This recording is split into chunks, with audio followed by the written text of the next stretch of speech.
नमस्कार, एबीपी गंगा देख रहे हैं आप। मैं हूं अवधेश। शाम के 7:30 बज चुके हैं। वक्त उत्तराखंड प्राइम का है, लेकिन उससे पहले नजरें हेडलाइंस पर। लॉकडाउन के बावजूद यूपी के बीजेपी विधायक पहुंचे उत्तराखंड। अमन मणि वीआईपी पास के जरिए जाना चाहते थे बद्रीनाथ, रोकने पर एसडीएम कर्णप्रयाग से की बदसलूकी। देश भर में कोरोना योद्धाओं को दी गई सलामी। भारतीय वायुसेना ने पुष्प वर्षा कर किया सम्मान। उत्तराखंड के दून हॉस्पिटल और ऋषिकेश एम्स के कोरोना वॉरियर्स पर की फूलों की बरसात।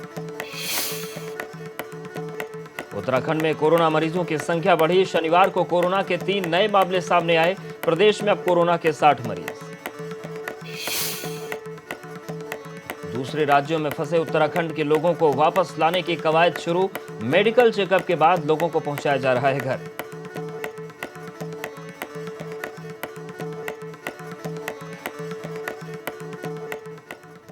उत्तराखंड प्राइम की शुरुआत इस वक्त की बड़ी खबर के साथ करते हैं। चमोली से बड़ी खबर है, जहां पर लॉकडाउन के बावजूद उत्तराखंड पहुंच गए बीजेपी विधायक। वीआईपी पास के जरिए बद्रीनाथ पहुंचना चाहते थे अमन मणि त्रिपाठी। अमन मणि त्रिपाठी को जारी किया गया था वीआईपी पास, और कर्णप्रयाग में अमन मणि ने एसडीएम के साथ बदसलूकी भी की। तो ये इस वक्त की बड़ी खबर। आपको बता दें कि कोरोना के काल में जब सबको नियमों का पालन करना है, प्रशासनिक मर्यादाओं का, निर्देशों का पालन करना है, उस वक्त में बीजेपी विधायक की दबंगई सामने आई है। दरअसल चमोली से एक खबर है, जहां पर लॉकडाउन के बावजूद उत्तराखंड पहुंचे बीजेपी विधायक। वीआईपी पास के जरिए वो बद्रीनाथ पहुंचना चाहते थे, लेकिन अमन मणि त्रिपाठी को जब रोका गया तब वो कर्णप्रयाग में एसडीएम से भिड़ गए और एसडीएम से बदसलूकी करने लगे।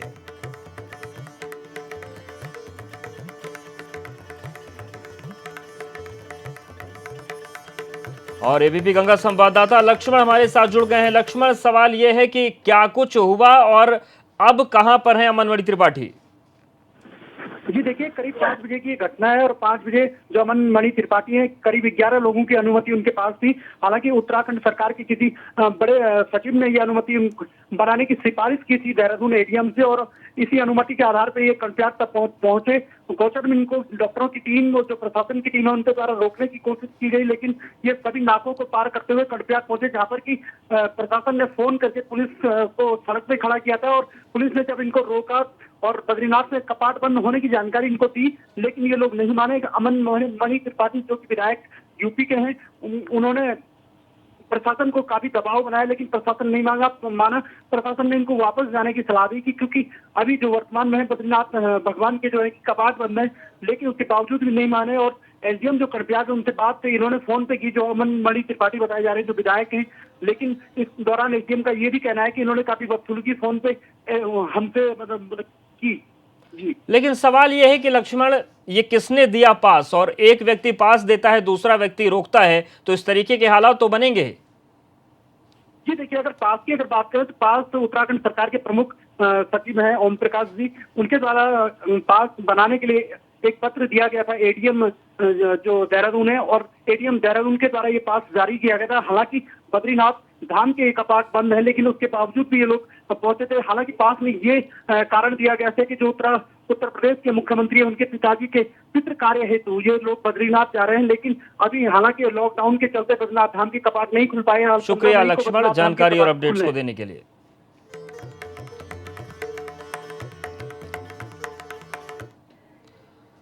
लॉकडाउन का तीसरा चरण कल से शुरू होने वाला है। इस चरण में जोन में बांटे गए जिलों की अहम भूमिका है, इसीलिए केंद्र सरकार ने रेड, ऑरेंज और ग्रीन जोन का निर्धारण वहां पर मौजूद कोरोना संक्रमितों और जिले की हिस्ट्री के आधार पर किया है। लेकिन इसमें उत्तराखंड के 2 जिलों को लेकर विवाद हो रहा है। प्रदेश के हरिद्वार और उधम सिंह नगर जिले की कोरोना हिस्ट्री के हिसाब से वो गलत जोन में रख दिए गए हैं। हरिद्वार में मौजूदा हालात में एक भी कोरोना का एक्टिव मरीज नहीं है, लेकिन उसे रेड जोन में रखा गया है, जबकि उधम सिंह नगर में 8 कोरोना संक्रमित मरीज मौजूद हैं, फिर भी उसे ग्रीन जोन में रखा गया है। इस विवाद को लेकर आम लोगों के साथ ही विपक्ष ने भी प्रदेश सरकार को घेरना शुरू कर दिया। हालांकि आंकड़ों को लेकर प्रदेश बीजेपी प्रवक्ता मदन कौशिक का अपना तर्क है। रेड जोन में होना बड़ा दुर्भाग्यपूर्ण है, क्योंकि 14 देहरादून में पेशेंट होते हैं, हरिद्वार में 2 पेशेंट हैं, उसके बावजूद हरिद्वार को रेड जोन में किया गया। इससे यहाँ की बहुत ही व्यापारिक गतिविधियाँ और लोग पूरे देश की पौड़ी आते हैं स्नान के लिए, अस्थि प्रवाह के लिए, सब चीज़ कार्य बाधित हो रहा है और लोगों में बहुत आक्रोश है। इसका तुरंत समाधान होना चाहिए और इसको ऑरेंज जोन में घोषित करना चाहिए। और जिले कर दिए करे, इसको भी ग्रीन किया जाए, इसको भी खोला जाए। कम से कम यहाँ के व्यापारी को फायदा मिलेगा। भूख मरने की स्थिति आ गई है, वो इसको खोला जाए यहाँ से। केंद्र सरकार ने जब और जिले दे दिए, इसको भी खोला जाए हरिद्वार को। देखिए, उत्तराखंड में सरकार green zone, red zone, orange zone, इसके बारे में निर्णय ठीक से कर ही नहीं पाई। कोरोना काल में शुरू से लेकर आखिरी तक अब तक जो स्थितियां हैं, सरकार ने जब जब निर्णय किए उन निर्णयों को बदल दिया। सरकार सोच समझ के निर्णय नहीं कर रही है। पता नहीं कौन सलाह देने वाला है, कौन किस प्रकार। लगातार कोरोना के मरीज मिल रहे हैं, लगातार देहरादून में भी बढ़ रहे हैं, पूरे प्रदेश के अंदर बढ़ रहे हैं। संक्रमण का जो स्थिति है, अगर ये स्थिति आपने संभाली नहीं तो जितनी ये 45 दिनों की कसरत है वो सारी फेल हो जाएगी। सरकार को सोच समझ के करना चाहिए। सब भारत सरकार के मानक होते हैं। राज्य सरकार एपिडेमिक एक्ट, ये भारत सरकार का एक्ट है। किस जिले को रेड जोन में आना, किसको ऑरेंज में आना, किसको ग्रीन में आना, ये सब भारत सरकार के अपने मानक है। भारत सरकार ही इसको तय करती है। किसी भी राज्य को अधिकार नहीं है कि वो अपने जिलों को किस कैटेगरी में रखेगा। याद होगा जब कल ये कैटेगरी जारी हुई तो पश्चिम बंगाल इत्यादि कई राज्यों ने इस पर ऑब्जेक्शन उठाया। उसके अपने मानक हैं, 8-10 मानक हैं जिनके आधार पर वो करते हैं। वहाँ की पॉपुलेशन है, वहाँ किस प्रकार के जो कोरोना के पेशेंट हैं वो जिले के हैं या जिले के बाहर के आए हुए हैं, उनकी सर्चिंग हो रही है कि नहीं हो रही, उनके कई तरह के मानक। इसलिए इस मानक के आधार पर उन्होंने तय किया है। हम लोगों ने बातचीत की थी, ऑब्जेक्शन किया था हम लोगों ने, लेकिन उन्होंने कहा कि ये मानक भारत सरकार के सबके लिए समान है, इसमें अलग से किसी के लिए बदले या उस प्रकार नहीं किया जाएगा। और सीधे रुख करते देहरादून का, हमारे साथ विनोद जुड़ रहे हैं। विनोद, सवाल यह है कि जिस दौर में सभी को मिलकर कोरोना के खिलाफ जंग में लड़ना चाहिए, जुटना चाहिए, पक्षों या विपक्ष अपने अपने स्तर पर जागरूकता अभियान चला सकते हैं, बहुत तरह से मदद की जा सकती है। उस वक्त जोन को लेकर जो झगड़ा छेड़ा जा रहा है, इसका कोई मतलब है? और सवाल, लेकिन हाँ, ये सवाल जरूर जायज़ है कि जहां पर कोरोना मरीज नहीं है या फिर आने की संख्या कम, उसको रेड जोन में क्यों रख दिया? देखिए अवधेश, आपने सही कहा। और ये जिस तरह से जोन्स को लेकर काफ़ी एक जद्दोजहद सरकार के खिलाफ विपक्ष कर रहा है, ये उनकी बात भी जायज़ है। लेकिन अब जिस तरह से जिस जनपद में कोई कोरोना मरीज़ अब एक्टिव नहीं है तो उस जनपद को रेड जोन में घोषित किया गया है। हालांकि राज्य सरकार की ओर से ऐसा नहीं किया जा रहा है, ये भारत सरकार के एडवाइजरी के तहत ही किया जाते हैं, उनके मानकों के आधार पर किया जा रहा है। लेकिन अब सरकार को यहाँ विपक्ष जरूर कोस रहा है कि जहाँ रेड जोन करने की आशंका होती है या गुंजाइश होती है वहाँ पर किया जाए। अगर इससे हट के बात की जाए तो एक अजीब सी परिस्थिति यहाँ पर अवधेश बनती नजर आ रही है कि राज्य सरकार आखिरकार ऐसा क्या कदम उठा रही है कि जब हमने पूर्व में ऐसा भी देखा है कि जब लगातार संख्या 4 की हो, 3 की हो, 6 की हो बढ़ती जा रही थी, तो ऐसे में जो राज्य सरकार ने ऊपरी पहाड़ी जनपदों में ढील दी थी उनको तुरंत निरस्त करते हुए वो यथास्थिति में बनाए रखने की बात की थी। लेकिन अब जब लगातार रोजाना संख्या में इजाफा हो रहा है, गढ़वाल से लेकर कुमाऊं तक अलग अलग जनपदों में, अलग अलग क्षेत्रों में इजाफा हो रहा है, तो सरकार अब ऐसा कोई क्या कदम उठाने जा रही है कि वो राहत देने की बात हो। और राहत देने की बात ही अगर की जाए, जिसमें अब ऑरेंज और ग्रीन जोन में जो राहत देने की बात की जा रही है सरकार की ओर से, तो शराब पर ही सबसे ज़्यादा फोकस है अवधेश। क्योंकि शराब को ही लेकर एक ऐसी राज्य सरकार फैसला ले रही है कि शराब ही हर जगह खुलेगी, चाहे वो रेड जोन हो, ग्रीन जोन हो और या फिर ऑरेंज हो। तब तमाम ऐसी मंशा सरकार की है। और ऐसे में जो छोटे छोटे व्यवसाय हैं, जिसमें स्टेशनरी की दुकान हो, मोबाइल शॉप हो या मोबाइल रिपेयरिंग की शॉप हो, या तमाम ऐसी छोटे छोटे व्यवसायों को लेकर अनुमति दी जा रही है। हालांकि ये भी सरकार ने कहा है कि सोशल डिस्टेंसिंग और तमाम एडवाइजरी को फॉलो करना जरूर पड़ेगा। लेकिन एक विषम परिस्थिति ये है कि जब सरकार ने लेकिन सवाल विनोद एक भी है, को राहत दी है, तमाम तो चीजें हैं, कई बिल्कुल वायरस नया है, कई परिस्थितियां संभाली जा रही हैं, कुछ समझ में नहीं आ रही है, और जो कंफ्यूजन है कोरोना से निपटने को लेकर ये पूरी दुनिया में है। लेकिन सवाल ये है कि विपक्ष केवल विरोध कर रहा है क्या?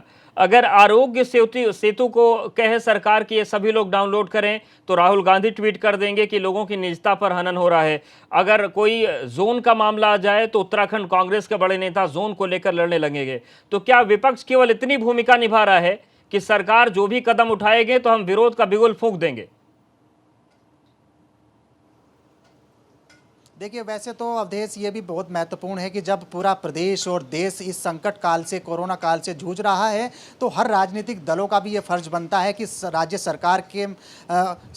सरकार को सहयोग करे और अपने प्रदेश के तमाम जितनी भी ये भीषण आपदा के रूप में ये बढ़ रहा कोरोना काल है उससे निजात मिले हर लोगों को। लेकिन ऐसा नहीं दिखाई दे रहा है। विपक्ष जहां पूरे एक सहयोग सरकार को देना चाहिए था, वो ऐसा नहीं सामने आ रहा है। और जिस तरह से जोन्स को लेकर यहाँ लड़ाई चल रही है राज्य सरकार और विपक्ष में, हालांकि ये मानक भारतीय सरकार के हो सकते हैं कि उनके मानक के आधार पर ही रेड जोन घोषित हो, ग्रीन जोन घोषित हो और ऑरेंज जोन घोषित हो, लेकिन विपक्ष को बैठे बैठे तमाम ऐसे मुद्दे जरूर यहाँ राज्य में चाहिए कि वो सरकार को कोस सके, घेर सके। लेकिन अब ये मुद्दा दूसरा है, जब पूरे प्रदेश में कोरोना काल चल रहा है, लोग भयभीत हैं, तमाम लॉकडाउन जारी है, तो ऐसे में विपक्ष पूरी तरह से एक मुद्दे को लेकर सरकार को घेर रहा है। हालांकि ये जरूर मानक अलग हो सकते हैं कि जहां रेड जोन है वहां पर एक भी कोरोना मरीज एक्टिव नहीं है और जहां पर ग्रीन जोन घोषित कर दिया गया है तो वहां पर लगातार संख्या में इजाफा होता जा रहा है। और ऐसे में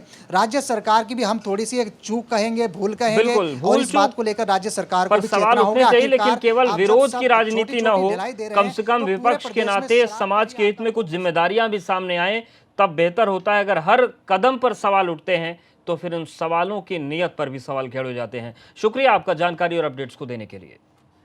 ऋषिकेश एम्स में कोरोना संक्रमण का खतरा लगातार बढ़ रहा है और अब अस्पताल की एक और स्टाफ को कोरोना संक्रमण हुआ। यूरोलॉजी डिपार्टमेंट में तैनात स्टाफ नर्स में कोरोना संक्रमण की पुष्टि हुई है, जिसके बाद अस्पताल में हड़कंप मचा हुआ है। जानकारी के मुताबिक संक्रमित नर्स शनिवार को ड्यूटी पर आई थी और इसी दौरान उसका सैंपल जांच के लिए लिया गया, जिसकी रिपोर्ट पॉजिटिव आई। अब नर्स के संपर्क में आए लोग भी जांच के दायरे में आ गए हैं। इसके अलावा महिला नर्स के आवास के आसपास के इलाके को भी सील कर दिया गया है।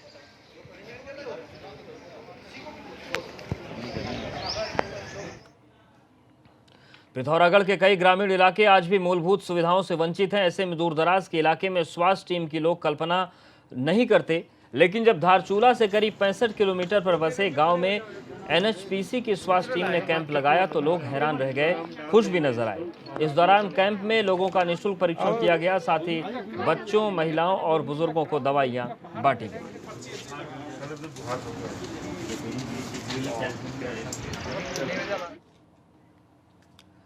उधम सिंह नगर में ट्रक चालक के कोरोना पॉजिटिव पाए जाने के बाद उसकी ट्रैवल हिस्ट्री खंगाली जा रही है, जिसके आधार पर सिडकुल में 2 फैक्ट्रियों को सील किया गया है। साथ ही दोनों फैक्ट्रियों को सैनिटाइज भी कराया जा रहा है। आपको बता दें कि बीते 28 अप्रैल को महाराष्ट्र से लौटे ट्रक चालक ने रास्ते में यूपी बॉर्डर पर एक युवक को उतारा था, जिसे यूपी पुलिस ने पकड़ा था और जांच कराई थी, जिसमें वो संक्रमित पाया गया, जिसके बाद इसके आधार पर ट्रक चालक को भी क्वारंटाइन किया गया था। आदेश किसने दिया है? लॉकडाउन के तीसरे चरण में ग्रीन जोन वाले जिलों में राहत देने की एडवाइजरी जारी होने के बाद अल्मोड़ा जिला प्रशासन ने व्यापार मंडल के पदाधिकारियों के साथ बैठक की। इसमें दुकानें खोले जाने के संबंध में चर्चा की गई। इस दौरान यह तय किया गया कि दुकानों को सोशल डिस्टेंसिंग के नियमों के साथ खोला जाएगा। सोमवार से सभी दुकानें सुबह 7 बजे से शाम 4 बजे तक खोली जाएंगी।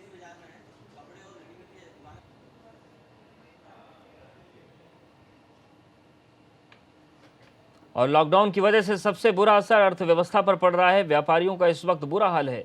इसे लेकर देहरादून व्यापार मंडल के प्रतिनिधियों ने डीएम से मुलाकात की, जिसमें व्यापारियों को राहत देने की बात कही गई। सरकार ने भी ऑरेंज और ग्रीन जोन में दुकानों को खोले जाने को लेकर फैसला लिया है, जिससे व्यापारियों को आने वाले दिनों में दिक्कतें कुछ कम हो सकती हैं। बेमौसम बारिश से फसल को भारी नुकसान हुआ है। ओलावृष्टि से सब्जी की फसल बर्बाद हुई। कई इलाकों में घरों में बारिश का पानी घुस गया। किसानों की मदद के लिए जो किसान है वो सरकार से गुहार लगा रहे हैं। आप देखिए, मौसम पूरी तरीके से बदल चुका है। बड़कोट, पिथौरागढ़, विकासनगर और चकराता की तस्वीर दिखा रहे हैं, जहां पर तेज बारिश और ओले गिर रहे हैं। किसानों की फसल को भारी नुकसान हुआ है और अब किसान सरकार से मदद की गुहार लगा रहे हैं।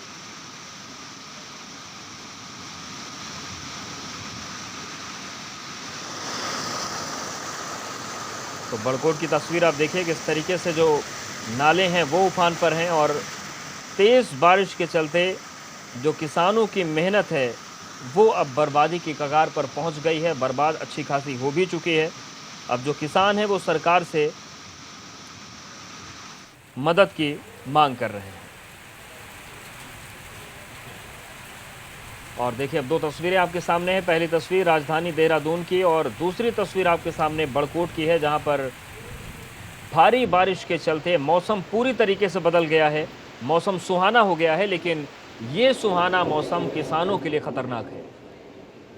विनोद हमारे साथ जुड़ गए हैं। विनोद, जिस तरीके से मौसम बदला है, तेज बारिश हो रही है, ओले गिर रहे हैं, मौसम एक तरीके से तो अच्छा हुआ लेकिन किसानों के लिए बड़ा खतरनाक है। ये कुछ मदद मिलेगी सरकार से? जी देखिए, अवधेश, इस बारिश की अगर बात करें तो ऐसा भी कोई पूर्वानुमान वो मौसम विभाग का नहीं था कि बारिश होगी। हालांकि पूर्व के दिनों में कुछ जरूर ऐसे अनुमान मौसम विभाग की ओर से लगाए गए थे कि जिनमें भारी बारिश और तमाम ओलावृष्टि के साथ साथ में तेज हवाओं का रूप देखने को मिला था। लेकिन आज जो बारिश हुई है और करीब ऐसा 1 घंटा हो गया है कि जिसमें लगातार राजधानी देहरादून और तमाम ऊपरी पहाड़ी इलाकों के साथ साथ पूरे उत्तराखंड में बारिश देखी जा रही है, बनी हुई है और तेज हवाओं के साथ साथ में ओलावृष्टि भी हुई है। और ऐसे में जहां ये बारिश थोड़ा सा राहत लोगों को दे रही, तो वहीं निचले इलाकों में खासकर जो किसान हैं उनके लिए पूर्ण रूप से ये बारिश जरूर नुकसानदायक है। और यही कहा जाएगा कि जिस तरह से बेमौसम ये बारिश हो रही है तो पूरी तरह से किसानों के लिए दुखदायक है। जी, शुक्रिया आपका जानकारी और अपडेट्स को देने के लिए। उत्तराखंड सरकार की तरफ से कोरोना संकट काल में लॉकडाउन में लंबे समय से फंसे लोगों को अब उनके घरों तक पहुंचाने का काम शुरू हो गया है, जिसके चलते आज शहर के अलग अलग क्षेत्रों में लोगों को मुख्य सेंटर स्पोर्ट्स स्टेडियम ले जाकर टेस्ट कराया जा रहा है, जिसके बाद सभी को उनके घरों तक परिवहन निगम की बसों के माध्यम से छोड़ा जा रहा है। घर वापसी को लेकर लॉकडाउन में फंसे लोग अब खुश नजर आ रहे हैं।